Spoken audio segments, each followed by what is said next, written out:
comentar com vocês neste vídeo sobre essa questão do técnico para o Galo, né? Porque a situação está se complicando bastante, né?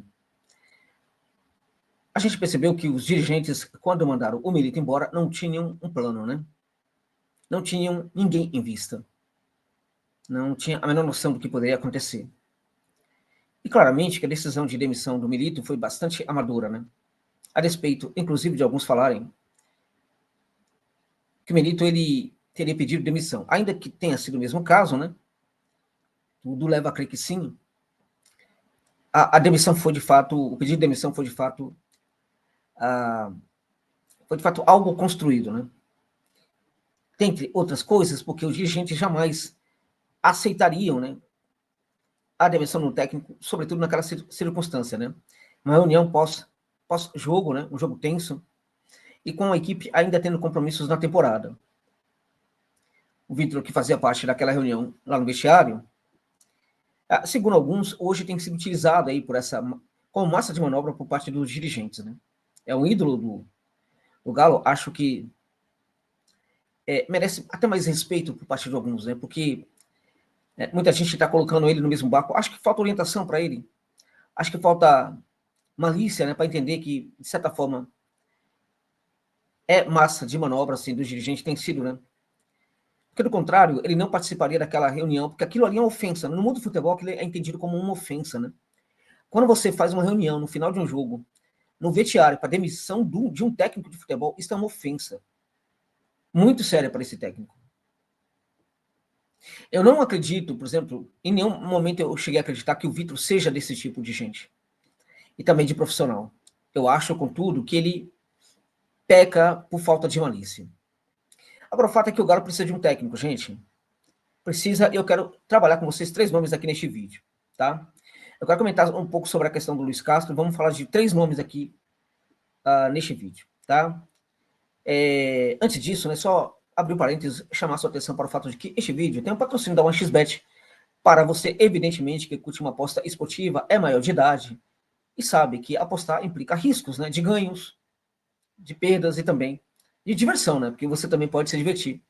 Mas se você curte mesmo uma aposta esportiva, tem que fazê-lo, né, tem que apostar pela 1xBet, que é uma gigante no mundo das apostas, né, extremamente seríssima, tradicionalíssima, né, que não fica enrolando você, apostador, quando você ganha uma boa soma em dinheiro, tá? 100% legalizada pelo governo brasileiro, não é fora da lei como algumas que temos por aí, né? Então, se você curte uma aposta esportiva e gosta do meu trabalho também, né? Até porque você pode dar uma força, né? Caso você curta uma aposta esportiva, seja de maior de idade e gosta do meu trabalho, eu sugiro que você use o link que está no comentário fixado, cadastre-se lá. E quando você se cadastrar, eles vão pedir um código promocional. Você coloca lá o XJOSA, né? Que vai notificar para eles por que você chegou lá na casa de aposta. E aí, claro, vamos continuar a patrocinar esse canal, que é muito importante, tá? Muito obrigado por essa gentileza. Vamos lá, então. Olha só. É assustador o fato de que o Galo está completamente perdido aí nessa tentativa de buscar um técnico no momento. E os nomes que aparecem são terríveis, né? Não em virtude de um ser bom, o outro ser horroroso, tal, um ser excelente, o outro ser horrível, ou ser ruim, ou ser regular. Mas o fato de que são técnicos que têm propostas diferentes, completamente diferentes. E nós percebemos, mais uma vez, que no departamento de futebol do Galo não tem gente séria. Não tem profissionais sérios ali, tá?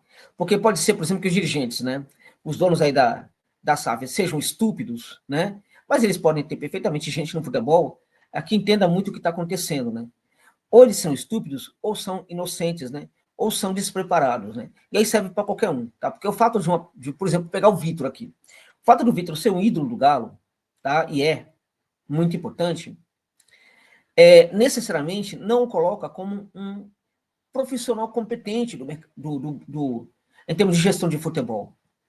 Um jogador, quando ele sai de campo, ele vai trabalhar como gestor ou como técnico, ele não é mais um jogador de futebol. Então, essa nova função requer conhecimentos diferentes, para os quais nem sempre o ex-jogador se prepara adequadamente. E ele pode perfeitamente se adequar, né, se preparar adequadamente, mas ainda assim ele não ter, né, a qualidade, né? Então, quando a gente atribui a priori qualidade no trabalho de gestor para um ex-ídolo, né, para um ídolo, né, um ex-jogador, isso é maturidade nossa, no caso, né?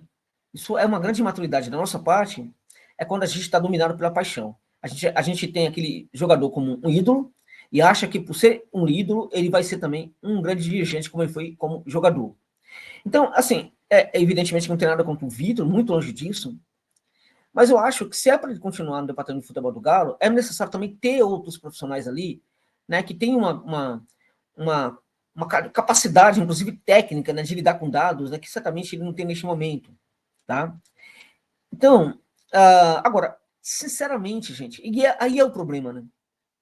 Sinceramente, eu nem presumo que o Vitor seja realmente o responsável por quem está por trás da busca do técnico. Este é o ponto. Sabemos que os dirigentes do Galo, os donos da SAF, são extremamente personalistas, né? Eles podem perfeitamente, né, ditar como as coisas precisam ser. Sendo que, neste caso, o que eles fazem? Eles entregam o cargo de o chefão do futebol para um dirigente, no caso aí, para o Vitor, e dá toda a liberdade para o Vitor e deixa ele fazer o trabalho dele. Claramente que isso não é o que está acontecendo, tá? Então vamos lá. Tá complicado, sabe por quê, gente? Toda vez que eu penso em indicar jogador para o Galo, tenho indicado jogadores para algumas equipes aí, eu caio naquele problema. Qual vai ser o técnico? Porque, a depender do jogador que eu indique aqui, ele pode não ser tão adequado assim para o Galo em virtude do técnico. Ora, se nós tínhamos ali um estilo de jogo que, embora não estivesse funcionando tanto nessa perspectiva mais ofensiva, mas pelo menos tínhamos ideias ali que podiam não estar sendo tão traduzidas em campo, mas eram ideias de um jogo mais protagonista. O ideal era que fosse um técnico agora de linha parecida. Mas os nomes que são ditos aí mostram que não é bem assim o que pode acontecer. Então, veja, tem essa questão aí, alguns já falam que o Cuca vai voltar, alguns falam que o Galo vai fazer de tudo para contratar o Luiz Castro, que já deu a entender que só viria para o Brasil a partir de março, alguma coisa assim. E isso significa, na verdade, o contrato dele termina em março, e aí ele ficaria livre, chegaria aqui, por exemplo, tomaria a função ali a meados de março, abril, né? Mas, assim, o custo é muito alto. Para o Galo tê-lo agora, precisa pagar 7 milhões, né, de euros. É muita coisa, de dólares, né? É muita coisa. E a questão é, vale tudo isso? Vamos lá. Eu gosto muito do trabalho do Luiz Castro, né? Mas eu gosto muito das ideias que ele praticava como técnico antes de chegar ao Botafogo. No Botafogo, ele foi um técnico bem complexo, tá, gente? Não foi esse técnico, essas mil maravilhas que vocês estão pintando, não, tá? Não foi. E toda vez que tinha um problema, o culpado era o mundo, menos ele, tá? Saiu do Brasil, né? Achacalhando aqui o futebol brasileiro, mas de uma maneira extremamente desrespeitosa, falando coisas contrárias àquilo que ele postulava enquanto estava aqui no Brasil, né? E, inclusive, a atitude dele de sair, deixar o Botafogo, foi algo que ele sempre criticou nos profissionais e nos clubes, né? Falou que uma forma do futebol brasileiro se organizar é quando técnicos cumprissem o contrato, e os dirigentes também. O que ele fez? Ele não cumpriu o contrato com o Botafogo, foi embora por um pouco mais de dinheiro. Mas ele pode ser um técnico interessante? Pode. Ele pode ser um técnico, sim, bastante interessante para o Botafogo. Agora é muito caro. Por que ficar, né, nessa tentativa, já que ela está sendo tão difícil para o clube no momento? Por que não buscar alternativas? Existem. Vou falar para vocês de 3 aqui agora, 2 que vocês já conhecem, e uma delas eu acho que nem tanto, né? Uma dessas tentativas aí, que eu acho importante, né? Esse técnico aqui, tá? Que tá no mercado, né? No momento, tá livre no mercado, e pouco se fala dele, gente, tá? Pouco se fala desse técnico, que é o Hernan Crespo, né? Ele tá, depois de trabalhar com a Ain, né? Foi muito bem, tá? Técnico que gosta dessa linha 4-2-3-1, né?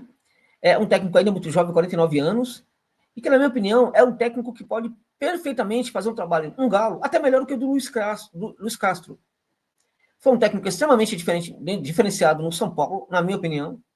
Tá? É um técnico de uma linha ofensiva que busca o protagonismo do seu time dentro de campo. Tá? Gosta desse esquema em que a gente vê um misto de jogo de velocidade, jogo de posição, né? Jogo de velocidade e trama ali no meio de campo para encontrar a melhor solução da jogada, né? É um técnico que gosta de passar suas ideias para os seus jogadores, é um gentleman, extremamente educado e costuma ganhar muito bem o grupo com a sua educação, com a maneira como ele, sabe, respeita todo mundo, né? Esse técnico, ele saiu do São Paulo num contexto extremamente, assim, desonesto por parte dos dirigentes do São Paulo. Ainda assim, ele jamais falou mal, né, do São Paulo, ou até mesmo dos dirigentes. Então, o Crespo, além de ser um gentleman, é um grande treinador, é um grande profissional. Ele esteve perto de ir para o Grêmio, segundo falam, e dizem que ele não acertou com o Grêmio porque, né, queria ficar um pouco mais na Europa. É o caso de um dirigente do Galo ir até o Crespo, apresentar um projeto do clube, que é o clube neste momento, as pretensões do clube, que eu tenho certeza que ele pode aceitar. Tá? Mas não pode ficar telefonando, tem que marcar uma união, falar, olha, eu quero ir até onde você está, para conversar, né? E aí, se for o caso, até, enfim, pensar num projeto maior aí, para que esse técnico já chegue inserido no projeto. Eu tenho para mim que ele poderia aceitar, e é um nome, para mim, superior ao do Luiz Castro, se você me permite a observação, tá? Bom, um outro nome que eu acho extremamente interessante também para o Galo, né? E pouco se fala, até que se fala dele neste momento, tá? É um técnico que, né, também faz com que a sua equipe busque, de certa forma, o protagonismo, né? No jogo, busque esse jogo mental, né? E acho que também, de certa forma, seria melhor do que o Luiz Castro. Na prateleira do futebol europeu, lá, futebol português, o Sérgio Conceição está acima, gente, do Luiz Castro. É isso. Mas não dá nem para comparar. Está livre no mercado, não é um técnico que viria para cá com preços com valores muito baixos, mas os valores em que o Galo pagaria, por exemplo, para Luiz Castro, em termos de salário, seriam mais ou menos semelhantes, né, ao que poderia pagar para o Sérgio Conceição. Né? Aí estamos falando de um técnico que é também de uma linha ofensiva, né? É um técnico que gosta de trabalhar muito bem esse jogo com e sem a bola, partidário no 4-4-2, né? Com dois delanteiros, portanto, dois atacantes, portanto, né? Que fica ali, em geral, um mais fixo, né? E um segundo atacante, por exemplo, que possa ter uma movimentação maior. Ou dois atacantes que tenham muita movimentação, se for o caso, com a infiltração de um meia, tá? Então, a gente percebe claramente que é Paulinho e é o Hulk, por exemplo, tá? E aí você tem um meio-campista que poderia se infiltrar, poderia ser, por exemplo, o Zaratio, né? Então, o estilo de jogo dele é de uma sofisticação muito grande, tá? Gosta de jogar com dois volantes, né, que a gente chama de doble 5 no futebol, sobretudo argentino, né? Esse doble 5 é um doble 5 defensivo, mas também com qualidade de sair para o jogo, tá? É um técnico que gosta também de trabalhar o mental da equipe. E o Sérgio Conceição, assim, é muito melhor do que o Luiz Castro, e o Galo não pagaria, né, em termos salariais para o Conceição, mais do que pagaria, por exemplo, para o Luiz Castro. Por que não o Sérgio Conceição, que está livre no mercado? Por que não ter uma negociação agora com o técnico que está livre no mercado e ficar com essa enrolação com o Luiz Castro, gente? Não dá para entender, ok? Realmente, na minha opinião, não dá. Tá. Qual seria o terceiro técnico, no caso aí, para a gente fechar essa conversa aqui, tá? E aí, eu acho que poucos conhecem o técnico que eu vou apresentar aqui agora, mas que, para mim, é muito diferenciado, gente. Extremamente diferenciado, tá? É justamente esse aqui, ó. Pouca gente conhece, tá? Que é o Zlatko Dalic, tá? O Dalic, 58 anos, gente. O Dalic é o técnico, né, da seleção da Croácia. É isso mesmo. Da seleção da Croácia, eu não consegui saber, por exemplo, até quando vai o contrato dele, mas o que eu sei é que o Dalic, quando ele foi para a seleção da Croácia, ele deixou claro que ele sairia se pintasse uma boa proposta de algum clube do mundo, tá? Então, acho que as pessoas não sabem disso, né? Porque ninguém sabe de nada, né? Ninguém sabe de nada. Esse técnico, meus amigos, ele eliminou o Brasil, gente, tá? Da Copa do Mundo. Aquele time completamente envelhecido da Croácia, aquele time conseguiu eliminar o Brasil. Então você tem um time de toque de bola, futebol associativo, domínio total do meio de campo, né? Então o domínio do adversário se faz através do meio de campo, tá?